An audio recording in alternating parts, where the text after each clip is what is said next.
so happy to see so many of you here today. I think it's really wonderful that you have set aside your Sunday to come out and celebrate being women and learn about different ways that we can better take care of ourselves. And I do want to introduce myself. My name is Libby Mills. I'm a registered dietitian, lifestyle coach in Philadelphia. I also am an instructor at LaSalle University, where I teach basics of nutrition, community, education, and counseling. And then my near and dear to my heart baby, last fall I developed a farm-to-plate class and really took a lot of the ideas that I'll be presenting here today into a program that helps train future dietitians to take this information to their clients. So I'm really excited to have been invited here to share with you this big picture that I've been doing research on for so many, actually 2.5 years. To set the tone, I wanted to point out at the very back, I brought in a little display because I do think it is really, really important to be a part of our food system in some way, shape, or form. So I invite each of you to at some point go back and check out my display. It is definitely a hands-on display. So I'm inviting you to actually plant a seed, take it home, give it loving care and special attention and plenty of water, and see what happens in the next week. I will share with you, I've got I've got radishes, arugula, and organic beans. My organic beans last year, I have container gardens on my deck. And my organic beans produce about 3 green beans all season. I was so excited to get my green beans, but the sad thing was I harvested them and then I put them in the refrigerator thinking, who am I going to share this green bean with? So this poor little green bean sat there for a while, and finally I chopped it up, put it in a salad, and I hardly noticed it was there. But if you dare do the green beans, those bean seeds are back there. The arugula and the radishes come up lickety split. So if you want fast results, those are very fast producers. So I do invite you sometime, sit down, relax, enjoy, but sometime through the rest of the program to go back and build yourself a little take-home present. So I've got a couple handouts that I will be handing out through the program. This first one, I do want to go ahead and get into your hands, so I'm just going to pass it around. And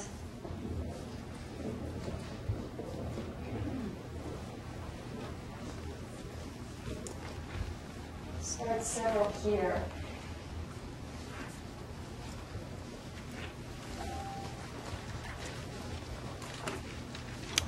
And I know we're going to be talking about farm-to-plate quite a little bit, but I really want to know, who out here likes ice cream?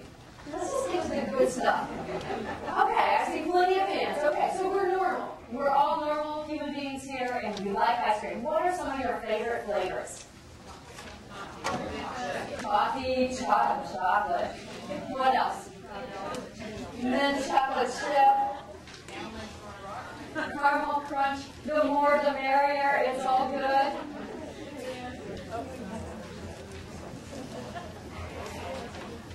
Well, I love ice cream, and what I've noticed is it seems to be a staple in almost every American household. All of my clients seem to have at least a carton in the freezer at any given time. I was at the airport, and it was amazing how many of these business people would walk to the ice cream stations to buy their $5 sundae, and it was amazing that they didn't just get a scoop, but they got the works on their ice cream. So I know that ice cream is part of America. So with that being said, I don't know which the other day it was, I went to the frozen food section in my local supermarket. Have you tried to buy ice cream lately? I looked into the glass and I saw there was low fat, fat-free, no shredded, low carb. And then there was the frozen yogurt, the tofu with the soy. There were so many choices, I didn't know which one to choose. On top of that, here I am, I know what I'm concerned about with my health. Should I be worried about cancer? Should I be worried about heart disease? Should I be worried about my weight or my blood sugar? Then I think, well, maybe I'll flip over the package, I'll look at the label and see, maybe there's a clue here. So I read through the ingredients and I see a bunch of things, guar and gums and binders and colorings and things that I can't even pronounce, and I'm wondering, what am I supposed to make out of this? And then I know that it's supposed to be mint chocolate chip, and I don't even see real chocolate chips on the ingredient list. It makes me wonder. Our food system is very, very confusing, and it's full of decision-making and doubt. There are so many different cues coming at us at any one given time that sometimes it's very difficult what to make out of it. So after I stood for about 20 minutes in front of the ice cream freezer section at the supermarket, I finally made the best choice possible. Okay, fine, I'll take the low-fat version of Haagen-Dazs, and gosh, I hope it's the best. But by this time, I've analyzed it so long and I've thought about it, I don't even have the mental wherewithal or the confidence to choose. Did I want the walnut caramel crunch or the chocolate cherry chip? The best part for last, and I'm like totally deflated on that. I mean, I remember a time when my family would make homemade ice cream. My sister and I would be in the kitchen with my mom, and it was made with whole milk, eggs, sugar, cream, and fresh peaches. Now, my sister and I, you probably kind of are getting the picture, would always lobby for chocolate. But we always lost. My mom always won. We always had a fresh peach ice cream. And probably for good reason. The peaches were in season, they were fresh, and I have to admit, the ice cream was utterly delicious. It took time, it took planning. We had to plan. We had to go out and buy the special rock salt ice, get out the churn out of the attic and dust off all the cobwebs. That was the most scary part. And then my sister and I would take turns sitting on the ice cream maker while my dad cranked the churn, and we would sit there, is it done yet? Is it done yet? Impatiently. And finally, when it was all done at last, we would pace around the canisters, and my mom would scoop out these huge mounds of peach homemade ice cream. It was the best stuff we ever tasted.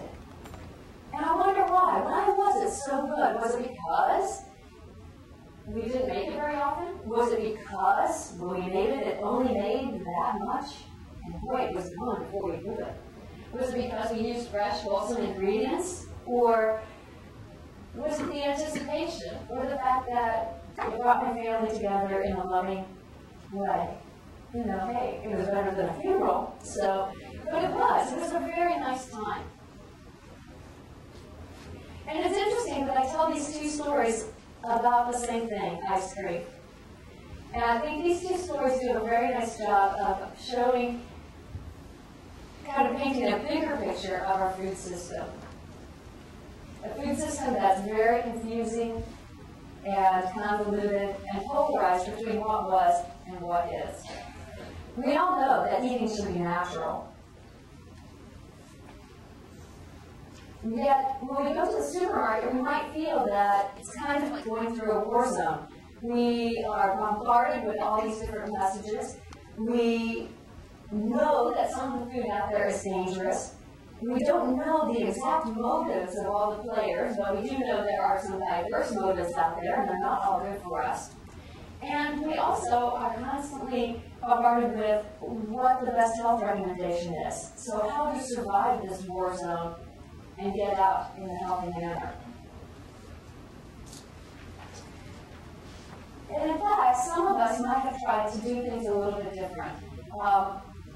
Maybe you get through the war zone by buying the same foods every week and knowing that you're on track by doing so.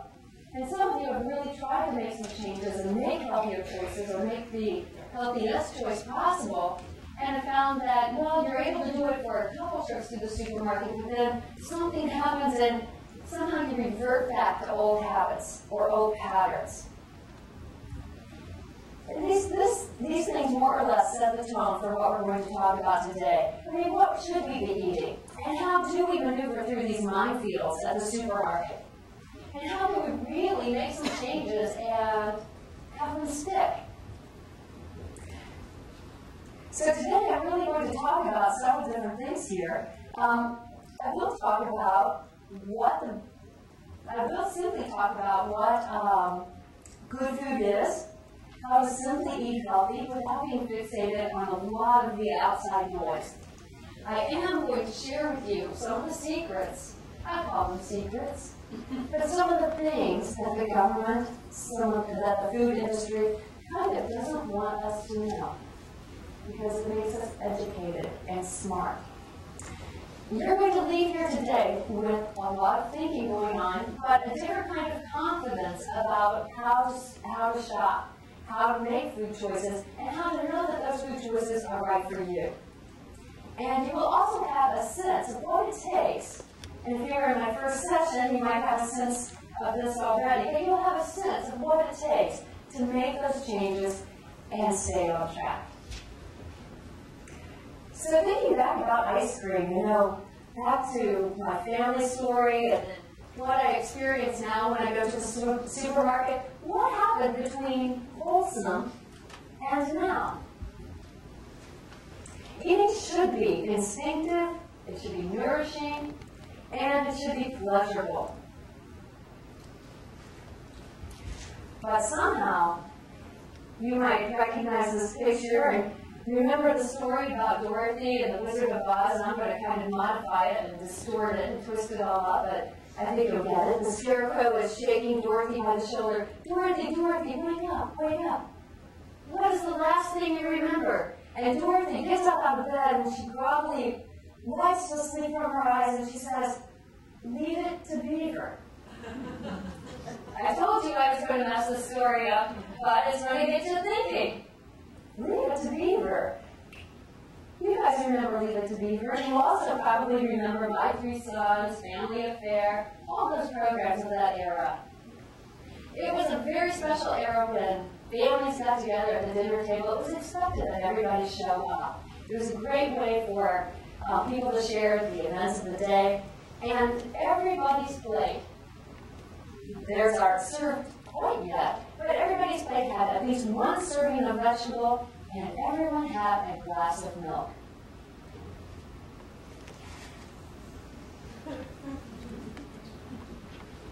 These were times that were a little less busy.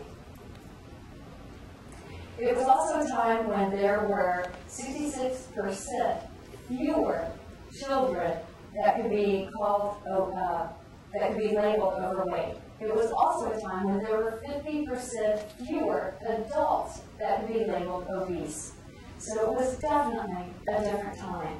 It was a time when we would never dream of seeing June Cleaver sitting on the side of Beaver's bed, consoling him about his weight, saying, "Beaver, it will be better tomorrow. The kids won't tease you like they did today. It will be okay. It's not your fault." It was a time when kids were rarely diagnosed with heart disease, diabetes, high blood pressure, high cholesterol, or sleep apnea. It was a time when family benefits automatically were included in their job. It was a time when adults who were overweight missed fewer hours from work or had less sick time due to being overweight. Never, ever, ever during this time did you see a TV sitting in the dining room while the family ate dinner. It was always dinner time and time for sharing. Well, the TV was there, and you can see by the picture here with these two children watching it, it was watched. But in Leave It to Beaver, they never had the TV on. And in fact, in the family room where the TV would be, it was turned off. You could see Mr. Cleaver sitting back with the paper reading. The kids would come tromping in from outside where they were playing to go wash their hands for dinner. That's what we would see. This was a time when eating was American. This was family hour. And the plates were typically American too. In other words, life was simple, the plates were simple. I kind of liken this to what you would expect to get in the kindergarten, where your tray was divided into sections. And so your plate would have some vegetable, some starch, and animal protein. That was the American meal. Oh yes, there was an occasional spaghetti night, because after all, we are a diverse ethnic diverse group, but still there was definitely a trend towards the American way of eating. These were simpler times. But in spite of these simple times, there was also a time of big innovation. And innovation has always been part of the American food system. At this particular time, innovation took the guise of helping mom out in the kitchen. In other words, the idea was to buy mom some extra time so she could have some time with the family, to play or read or whatever, and she wouldn't have to spend all that time in the kitchen. So out came all these wonderful products, industry to the rescue, and we had instant mashed potatoes, instant cake mixes, instant puddings, TV dinners. And of course, these foods were filled with additives to preserve them. You know, mom wasn't making them fresh. And they were filled with colorings and flavorings. Well, you had to do something because mom wasn't cooking them. And they just overall lacked mom's special touch. Where this led us is to more innovations. This kind of gave rise to what I call the scientific formulated diet. And this really started way back with these programs of Leave It to Beaver with different types of formulated foods that were scientifically based, that provided nutrition better than mom did. We started as a population looking to experts outside of the home for nutrition advice. No longer did mom know best. This was all reinforced with advertising, the media, our doctors.